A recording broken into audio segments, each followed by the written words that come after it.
GeeKlare, Donnie and Kit. It's nerdy and full of cream. GeeKlare, Donnie and Kit. Happy Halloween month. Today we are spoiler reviewing The Mousetrap, originally titled Mickey's Mousetrap, until the Disney lawyer said, hey, that's way too close and made them change it. This is the first public domain Mickey Mouse feature. It is the first Steamboat Willie horror film. Steamboat Willie, of course, now in the public domain, famously the first incarnation of Mickey Mouse.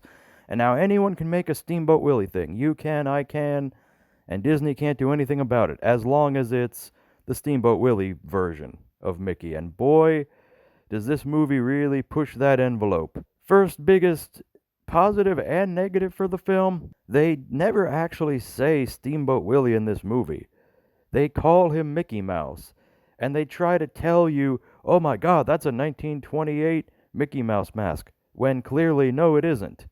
Like, they don't even try to make it look like Steamboat Willie. I feel like other Steamboat Willie horror films that are coming are gonna do this better. But nonetheless, as far as film history goes, this is pretty significant, and I do applaud them for trying. Somebody has to be first, you know what I mean? You either have to be the first to do something or the best to do something.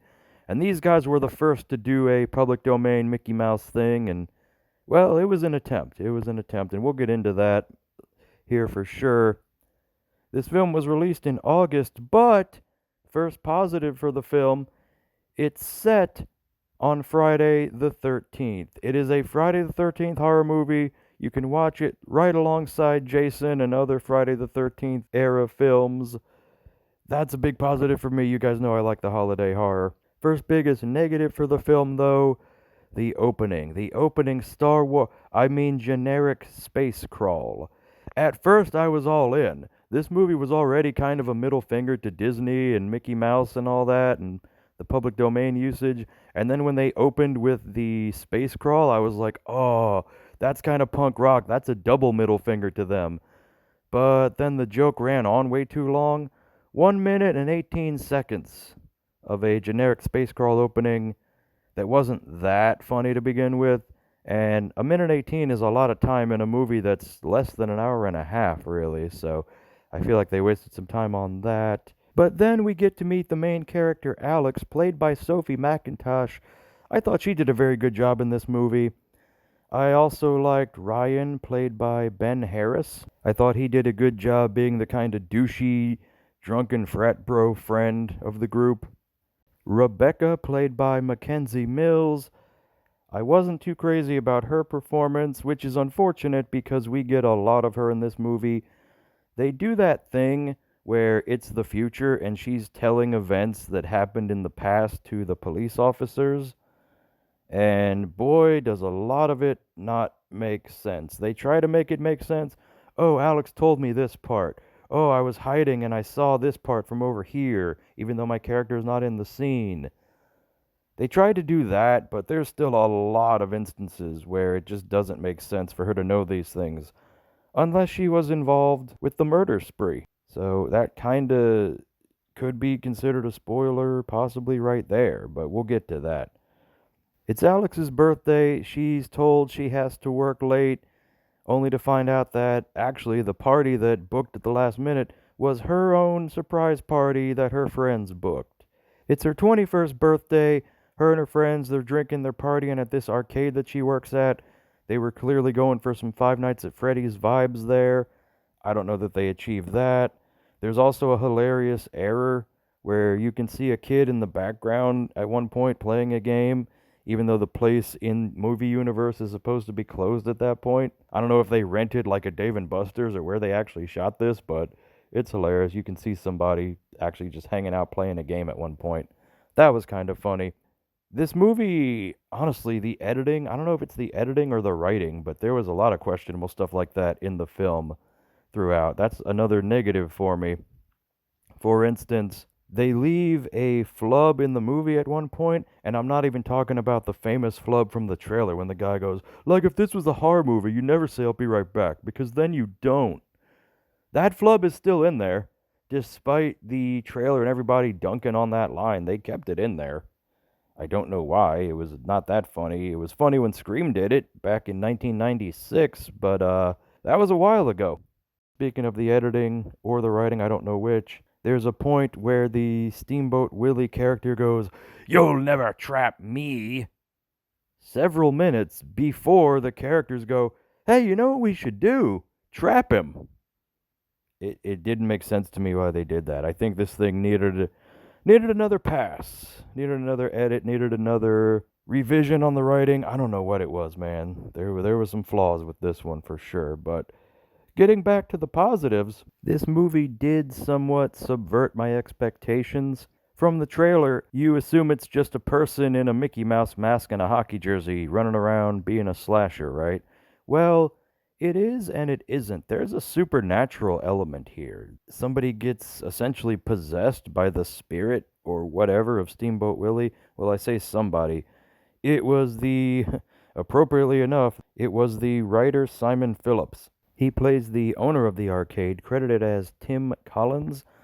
The thing that was weird, though, was that this movie feels like a whodunit, and honestly, it could have been a pretty good whodunit. They established that three different characters are in love with Alex. She has a friend who left work and left her there to kind of handle everything.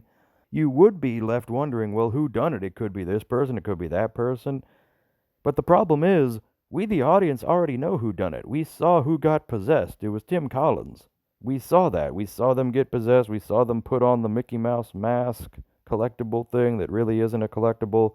They just went to like the Disney store and bought a Mickey Mouse head, it seemed like. They say it's a 1928 mask. It's definitely not. Because we the audience know who done it, there was no mystery there. That was an odd choice to me. Otherwise, I think this movie could have been a good whodunit. Honestly, it feels like they shot a whodunit and then realized they forgot to say whodunit, and then they edited a quick scene in there. The writer added a quick scene of himself in there getting possessed, just so we, the audience, would know whodunit. This movie attempts to be Scream. They were clearly inspired by Scream and the other such meta horror films that followed it in the late 90s, early 2000s, and honestly, I think it mostly fails in that regard. They make fun of how horror characters, even that aren't supernatural, can kind of teleport. In this case, the teleportation is literal. There's of course, as I said, the infamous line about because then you don't. There's a few horror movie type of references and things like that throughout the film. I didn't like it. I didn't think the meta landed, really. You know how these kind of stories go. A bunch of people get unalived, and eventually they catch the bad guy. As you might expect, they trap the mouse, hence the title, and you think he's done for, but oh no, he comes back and... Spoilers, we're about to ruin the ending. Get out of here now. If you haven't seen it, it's available on VOD or physical media. They unalive the final girl, which, okay, another good subversion of expectations. Didn't see that coming. However, they do it in a way that, Simon Phillips was credited as the writer of this film, but I'm pretty sure his 10-year-old son who forgot to take his ADHD medication wrote the ending to this. I think he ghost wrote the ending to this, because that's what it feels like. It feels like a 10-year-old playing Mad Libs wrote the ending to this movie. And then Mickey Mouse decapitates her with a broadsword and teleports away. LOL random. That's what this feels like to me. That is what the ending to this movie felt like to me. And that is literally what happens. I'm not exaggerating for comedic effect. That is literally the ending. He has a random broadsword, never got brought up elsewhere in the movie other than to say, where are we going to find weapons? This is a children's arcade. So maybe that was another attempt at the weird meta aspect of it. I don't know. I don't know what they were going for there. So she gets unalived. The guy who loved her, the good love interest that she should have chosen, never got to go out with her. It's a bummer ending. However, there is a post-credit scene where Mickey, aka Steamboat Willie, comes back and he tells Rebecca, she warned the cops at the beginning, if I tell you who did this, you're dead, I'm dead, we're all dead.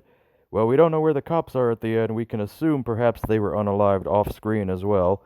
But you see Mickey telling her, trying to get her to come with them, and I have so much more to show you, blah, blah, blah. And then she kind of smiles, implying she was either in on it the whole time or she's in on it now. I don't know which. It was unclear. So they're teasing a sequel. Dear God, please no. You guys had your shot. You kind of blew it. But if you care about that, there is a post-credit scene that kind of explains that maybe they're both in on it. I don't know. I hope we don't get more, not from them. And by the way, I usually like the studio. Gravitas, they're the ones who made Thanksgiving. They're the ones who made a few of the good Krampus movies. They make some good stuff from time to time. I don't mean to hate on them too hard. I like some of their stuff, but this one was not one of them, unfortunately. Check out some of their other stuff, find some gems, and judge for yourself, you know? One last positive, in the credits for this movie, one of the hockey goons is credited as Anthony Italiano. That just made me laugh. There's no way that's his real name. He knew what kind of movie he was signing up for. He's like, just put me as Anthony. Anthony what? Italiano. Yep, that's my name. That's totally my real name. That's on my birth certificate. That just made me laugh. Anyway, it's a cool piece of film history, man. The first public domain Mickey Mouse movie. That is cool. I support films and things being in the public domain, IP being in the public domain. We need that. We need that. We need other artists to make art based off the same thing. That's how you get to, even though this one wasn't great, eventually somebody will make a really good Steamboat Willie movie, be it horror or otherwise. And we need those different creative visions to get to your favorite thing. Think about your favorite version of Batman. Think about your favorite version of Frankenstein, Sherlock Holmes, Dracula. All these versions that wouldn't exist if one company or one studio or one person was allowed to just hoard it and have the same creative vision until they were creatively bankrupt. And then what are you left with? You're left with Don Mancini trying to squeeze every last drop out of Chucky he can. You know what I mean? And we don't want that. So, support your public domain. Give Disney the middle finger if you hate Disney. Go check out this movie and judge for yourself. I'm sure it's at a low price by now. It came out in August.